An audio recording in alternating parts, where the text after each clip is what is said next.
बिस्मिल्लाहिर्रहमानिर्रहीम अस्सलाम वालेकुम। ये ज़रा वीडियो देखिए, ये बड़ी अजीबोगरीब वीडियो है। आपने अभी तक जितनी वीडियोस देखी हैं हमास ने जो रिलीज़ की हैं उसमें वो दिखा रहे हैं वो इसराइलियों को ताबड़तोड़ मार रहे हैं। ये पहली वीडियो है हमास की जिसमें शक्लें सारी नज़र आ रही हैं। और ये जो वीडियो आप देख रहे हैं ये असल में हमास का एक बंदा था जिसकी बॉडी के ऊपर कैमरा लगा हुआ था और वहाँ से सारे लोग आगे आ रहे थे और आगे आने के बाद वो लड़ाई करते थे और उन्होंने मारना होता था। तो बहुत सारी चीज़ें वीडियो बहुत ज़्यादा बन रही होती थी, वो मनाजिर को कैप्चर करते थे। जब वो मारकर चले जाते थे तो फिर उसके बाद अपने वीडियो एडिटर को देते थे, वो उसको कट करता था, मेन सीन कट करके बस वो दिखाता था जिसमें वो मार रहे हैं। लेकिन ये वीडियो कैसे सामने आई है? और इस वीडियो को रिलीज किया है इसराइल की फौज ने, लेकिन उसके बाद उनकी आवाम इस वीडियो के बाद उनके खिलाफ हो गई है। ये बड़ी अजीब बात है। हुआ क्या है देखिए, बहुत सारे अब लड़ाई जब होती है तो उसमें ऐसा तो नहीं है ना कि सिर्फ इसराइल के फौजी मारे जाए, जाहिर सी बात है हमास के अपने लोग भी तो मारे जा रहे हैं। और वो अब ये है कि रेशो देखनी पड़ती है कि हो सकता है उनके 500 बंदे मारे गए हों, इनके कोई कम से कम 4-5 हज़ार फौजी तो मारे गए हैं क्योंकि इन्होंने तो वीडियोस रिलीज की।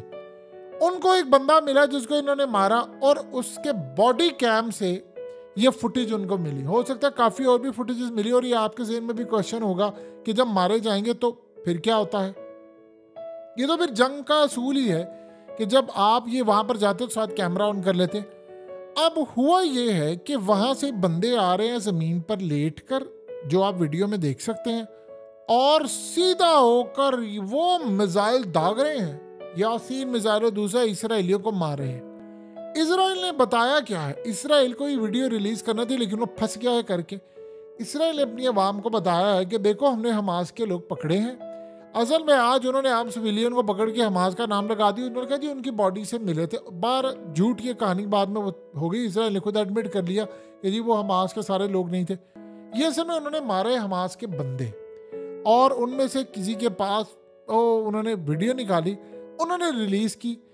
वीडियो रिलीज करके उन्होंने अपनी आवाम को कहा कि देखो हमने हमास के लोग भी मारे हैं, ज़रूरी नहीं है कि वो सारा कुछ वही मारे। अलबत्ता इसराइल के फौजियों के पास वीडियो नहीं है उनके मारने की। ये बड़ी इंटरेस्टिंग बात है कि वीडियो नहीं है कि उन्होंने किनको मारा। बहरहाल वो मिल गया उनको और कैमरा उनको मिला है या कैसे मिला है, उन्होंने कैमरे में वो देख सकते हैं कि बंदे पीछे से आ रहे हैं और मारे। अब वीडियो रिलीज करके तो उन्होंने बड़ा मार्का मारा लेकिन लोग उनके खिलाफ हो गए। वो कह रहे हैं कि इन लोगों के पास सेफ्टी कोई नहीं है, हथियार कोई नहीं है, टेक्नोलॉजी कोई नहीं है, चीज ही कोई नहीं है।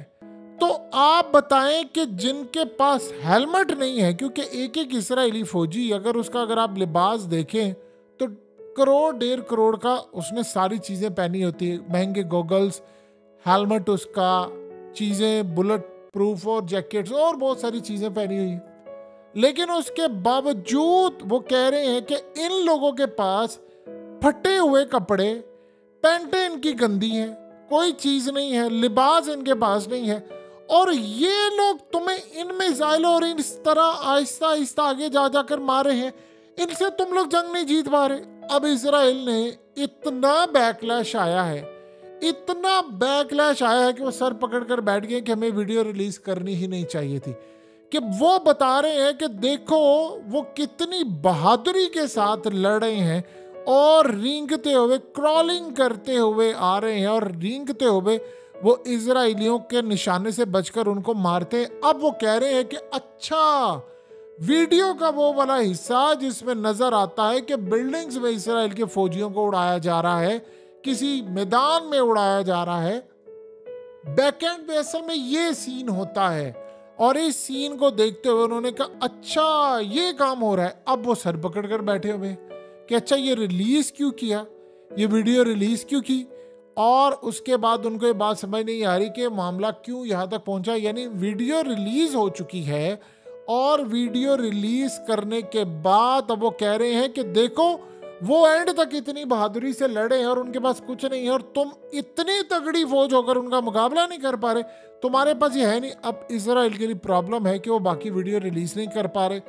आप अंदाजा करें कि ये भी दिन कभी देखने थे किसी के ऊपर कि ऐसा मामला भी आता है कि लोग वीडियो रिलीज करके खुद वो फंस गए हैं। आप दूसरी जानिब देखिए कि हिजबुल्लाह ने कहा है कि 2 इस्राएली फौजी जो थे वो असल में हमने उनको बुरी तरह मारा है। उन्होंने कहा जी वो क्रेन असल में ठीक कर रहे थे, हमारे निशाने पर आए और हमने उनको उड़ा दिया। अब इस सारे मामले के अंदर उनको कहा जा रहा है कि अच्छा आपने उड़ा दिया है तो आप वीडियो रिलीज करें। अब जब वो वीडियो रिलीज करेंगे तो उसके बाद इसराइल के जो फौजियों के खानदान है वो पहचानेंगे, अच्छा ये हमारे बंदे थे, ये तो फौज ने बताया नहीं। यानी आप अंदाजा यहाँ से कर सकते हैं कि कुल मिलाकर क्या सूरत हाल है। अब आते हैं वो असल इंटरेस्टिंग मामले की तरफ कि इनके साथ हो क्या रहा है। अब जानते हैं कि इसराइल की मीडिया ने आज एक बात की है और हैरेट्स ने उस पर बड़ी ज़बरदस्त तहरीर लिखी है। आमिर टिबन ने इस पर बातचीत की। वो कहते हैं इजराइल के अंदर एक बड़ी हलचल मचने वाली है। अनकरीब जो बाइडन ने इजराइल के प्राइम मिनिस्टर नेतन्याहू और इस्टेब्लिशमेंट को वो कहने वाले हैं कि आप इस जंग को खत्म करें, एंड करें। लेकिन तब नेतन्याहू ने बाइडन को पकड़ लेना है गले से और उसने छोड़ना नहीं है और वो कहना है कि उसके बाद वो उन पर हमले करेगा। यानी उसने कहा कि असल में इलेक्शन आ रहा है 2024 का और पिछले मतलब अब तीसरा महीना शुरू हो गया है। उन्होंने अब तक जितनी करनी थी बातें कर ली। अब इस सारे मामले के ऊपर वो कहने जा रहा है नेतन्याहू को कि तुम इस जंग को फौरी तौर पर ख़त्म करो, क्योंकि इसके दौरान इजराइल के मामले पर अमेरिका के अंदर 70% के करीब आबादी इस जंग के खिलाफ है जो इसराइल कर है, ना कि हमास कर है। ये बात थोड़ा सा अलग है समझने वाली। तो वो कह रहे हैं कि इस सारे मामले पर अमेरिका अगर साथ दे रहा है तो उसकी आवाम खिलाफ है। और ट्रंप साथ साथ ये बात कहता जा रहा है, बार बार ये बात कह रहा है कि देखिए हम इस जंग के अंदर गलत कूदे हैं। उसने कहा कि मैं होता तो ना तो हमास हमला करता, यरूशलेम के अंदर एम्बेसी भी होती, मैं होता तो ईरान भी हमला ना करता, मैं होता तो यूक्रेन की जंग भी ना छिड़ती, बहुत सारी चीज़ें होती। वो ये साथ कह रहे हैं कि जंगें इसलिए छेड़े हैं कि आप के टैक्स के पैसे से हथियार खरीदेंगे और वहाँ से माल बनाएंगे। अब ये बात अमेरिका की जो अवाम है उनको समझ आ गई है। तो नेतन्याहू को इस वक्त ही जंग खत्म करनी है और अवाम कह रही है कि हमने वो प्रेसिडेंट लेना। देखिए पहली मर्तबा अमेरिका की तारीख में ये काम होने जा रहा है कि अगर उन्होंने इस दफ़ा इलेक्शन में धांधली की या ट्रंप को तोशाखाना में नाहल किया या अदालतों के जरिए उसके ऊपर केसेस जो बना रहे हैं वतन फरोशी का और न जाने क्या कुछ, तो उस केस के अंदर अगर अवाम सड़कों पर निकल आते हैं तो फिर इस्टेब्लिशमेंट को बड़े पैमाने पर धांधली करना आसान नहीं होगा। तो लोग बहुत ज़्यादा शदीद गुस्से का शिकार होंगे। ये वहाँ पर अब सूरत हाल हो रही है और बाइडन ये कह रहा है कि उसकी इस वक्त जो रेटिंग है ये बड़ी अजीबोगरीब बात है, वो 38% है।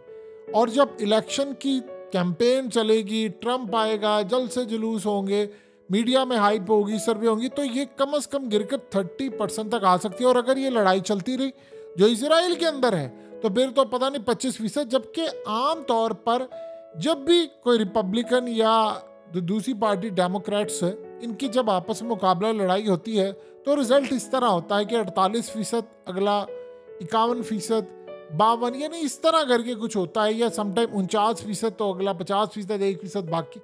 तो ये सारे का सारा वहाँ पर मामला होता है। लेकिन इस दफ़ा अगर बाइडन की रेटिंग 38% आ गई है तो ट्रंप शो हो रहा है 60% के करीब, तो ये तो इलेक्शन वन साइडेड होने जा रहा है। तो ट्रंप को पता उसकी पॉपुलैरिटी कितनी है। देखिए दुनिया भर के अंदर इस्टेब्लिशमेंट कमज़ोर हो रही है क्योंकि पुराने निज़ाम से सोशल मीडिया की आगाही के बाद आप ज़रा ये देखें, क्या इजराइल की एस्टैब्लिशमेंट कमजोर नहीं हुई? पहले आप चूरन बेच लेते थे, हमने लोगों को फलाना किया, ये किया। अब तो 4 मिनट नहीं लगते, सोशल मीडिया आपको ऊपर से नीचे उठाकर बाहर फेंक देता है कि मामला क्या है। इन्होंने कहा जी हम ये लड़ाई जीत रहे हैं, हमास ने वीडियो जारी की और पता ये चला कि 5 से 10 हज़ार के करीब इसराइल के फौजी मारे गए हैं। अगर फौजी ना मारे जा रहे होते तो आप बताइए सिविलियन को इस तरह हथियार दे रहे होते? सिविलियन को हथियार दे रहे हैं इसराइल की फौज के आप लोग तैयारी पकड़े, ये लड़ाई बड़ी होने वाली है और आपने हमला करना है। अब आप सोचें कि जब ऑफिशियली बयान आ जाएगा जो बाइडन का कि हम चाह रहे हैं कि इजराइल ये जंग खत्म कर दे और हम इस जंग को सपोर्ट नहीं करेंगे, ये खित्ते की तबाही है, तो बताइए उसके बाद इजराइल का क्या होगा? Game is over. क्योंकि आप देखिए अभी लॉयड ऑस्टिन ने कह दिया, उसने कहा है कि भाई आप जंग नहीं जीत सकते, ये तो आप हारेंगे जिस तरह आप जंग जीत रहे, क्योंकि आप आम लोगों को मारे। इसराइल के बड़े करता धरता सोच रहे हैं कि अमेरिका ने इस तरह हमारी कुर्सी खींच ली है, ये तो हमारे लिए बहुत ज़्यादा प्रॉब्लम है। तो आप ये सोचें कि इनके पास तो पॉलिसी है ही नहीं कोई कि इसको लेकर आगे कैसे चलना है। दूसरा, इसराइल जितनी मर्जी कोशिश कर ले, और इसराइल दुनिया को ये बता रहा है जी फलाना। अब आप ये बताइए कि वो सुरंगों में पानी छोड़ने वाला जो मंसूबा था वो भी कटाई में पड़ा है, क्योंकि वहां से वो लोग बाहर निकल आए और उन्होंने कहा जी अगर आप ये काम करेंगे तो हमारे लोग भी साथ मारे जाएंगे। आप इस सारे मामले पर देखें वो दुनिया को क्या बता रहे हैं, हर रोज एक ही बात कह रहे हैं कि नहीं जी असल में वो 2 बंदे हमारे मारे गए, फलाना हुआ। आप जानते हैं मस्जिद अक्सा के करीब इन्होंने क्लैशेस शुरू कर दिए और ये आज हुआ है। यही सूरत हाल हुई थी, आहिस्ता आहिस्ता आहिस्ता तक करते करते मामला हो गया पूरी दुनिया के लिए। पूरी दुनिया में पहली मर्तबा ऐसा हुआ है कि हर मुल्क के अंदर आबादी जो है, आबादी की बात हो रही है, हुकूमतों की बात नहीं हो रही। 70% से ज्यादा आबादी पाकिस्तान में तो चली है 98-99% या उससे भी शायद हो सकता है 100%, और बाकी सारे ममालिक में। लेकिन ज्यादातर ममालिक में 70% के करीब आबादी इसराइल के खिलाफ है। उन्होंने असल में 20,000 बंदा जो मार दिया है, वो 20,000 बंदा जो है वो इजराइल किसी तरह जस्टिफाई नहीं कर पा रहा। और अमेरिका, इसीलिए आप बताइए जो बाइडेन को तकलीफ क्या चढ़ी हुई है कि वो बयान दे रहे हैं कि जी कबूल नहीं करेंगे अगर इजराइल ने उनका इलाका फतह कर लिया, हम किसी सूरत नहीं चाहते कि जंगों। कमला हैरिस कह रही है कि इजराइल देखिए आम लोगों को मार रहा है बुरी तरह, लॉयड ऑस्टिन कह रहा है, और एंटनी ब्लिंकन तो बंदा पूछे कि 3-3 चक्कर इजराइल के लगा रहे हैं, उनको कह रहे हैं, हत्ता कि वो खुद भी नहीं के ताल्लुक रखता है मजहब से, लेकिन वो कह रहे हैं कि नहीं ये जंग बंद होनी चाहिए। ये यानी इस तरह आम सिविलियन की जंग जो आप कर रहे हैं वो तो ठीक नहीं, हमास को मारे और लोग उनसे डिमांड करें। तो कुल मिलाकर जो सारी सूरत हाल इसराइल के लिए जो पैदा हो रही है उसमें उनके लिए बहुत ज़्यादा मसाइल पैदा हो रहे हैं, पत्ता उसका साफ होता जा रहा है। यही तो वजह है कि इसराइल इस वक्त बैकफुट पर आ गया है। और आप ये देखें कि अगर आपके फौजियों के पास अभी तक कोई वीडियो नहीं है कि आप उनको मार रहे हैं या कैसे करें, तो फिर बताइए। अब आप ये सोचें कि इसमें ये भी अभी उनको नहीं पता कि ये जो वीडियो है जिसमें हमास के लोग आपको नज़र आ रहे हैं, ये कैसे उनके पास, यानी किस तरह उन्होंने लोगों को मारा है। उन्होंने तो बज़ाहिर काम ये किया, बड़ी इंटरेस्टिंग बात है कि लोगों को ये कहा जी हमने लाइव लोग पकड़ लिए हैं, और बाद में पता चला कि वो हमास के आम सिविलियन को पकड़ के वो ले गए, उनके घर वालों को उठा लिया, एजेंसियां उठाकर ले गई नामालूम जगह के ऊपर, और उनसे जी प्रेस कॉन्फ्रेंसें करवाओ, फलाना करवाओ, एडमिट करवाओ कि तुम हमास के लोग हो, वरना हम ये कर देंगे वो कर देंगे। वो असल में काम करते करते करते करते वो यहाँ तक पहुँच गए हैं। और इस सारे मामले के ऊपर अब हालात बता रहे हैं कि इसराइल बैकफुट पर चला गया है। लोग कह रहे हैं कि भाई आपसे तो जंग लड़ी नहीं जाती, आपको तो जंग लड़ना नहीं आती, और जब आप जंग लड़ते नहीं हैं और जंग आपको लड़ना नहीं आती तो फिर दुनिया के अंदर ये मामलात खुलते हैं कि कहानी क्या है। देखिए इस वक्त सबसे बड़ा जो इशू खड़ा हुआ है, इसराइल सपोर्ट खोता जा रहा है, डे बाय डे आगे बढ़ते जा रहे हैं, आम लोगों के कैदी नहीं आ पा रहे। यानी आप ये सोचें कि नेतन्याहू को आकर वो कैदी कहते हैं कि जी आप लोग जब ऊपर से बमबारी कर रहे थे, नीचे हमास के लोग सुरंगों में सो रहे थे और उनकी नींद भी डिस्टर्ब नहीं हुई।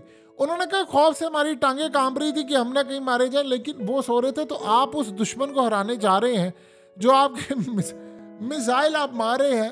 यानी एक ये फिल्म का सीन क्रिएट हो तो कैसी सूरत हाल होगी कि आप ऊपर से बमबारी करें F-35 से या रॉकेट मार रहे हैं और नीचे वो सो रहे हैं, और जब मिसाइल आकर गिरता है देखिए जमीन के अंदर एक बहुत कोहराम मच जाता है। वो इतना यूज टू हो गया, वो खराटे ले रहे हैं। और कुछ लोग वहां पर कहते जब हम काम जाते थे तो वहां पर जो खड़े होते थे हमास के लोग, वो असल में हंस रहे होते थे, कहते थे बेफिक्र हो जाओ कुछ नहीं होता। यानी उन्होंने इतनी प्रैक्टिस की हुई है इन चीज़ों की, तो वो कह रहे हैं उनको परवाह नहीं, आपके मिसाइल आ रहे हैं, हमारी नींद हरा। और एक टाइम ऐसा आया इन कैदियों के ऊपर कि उनके दिमागों से भी खौफ खत्म हो गया कि नहीं यार अच्छा नहीं कुछ हो सकता, सुरंगों में क्या होना। इतनी स्ट्रांग उन्होंने सुरंगें बनाई हुई हैं।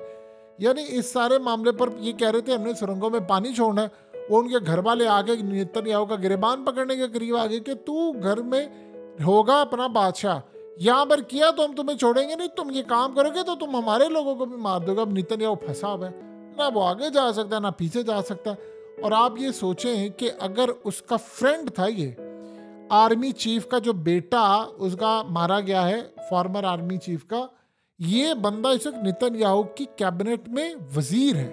तो सोचे जरा क्या मामला होगा कि वो इतना बेबस है कि उसके दोस्त का बेटा मारा गया है।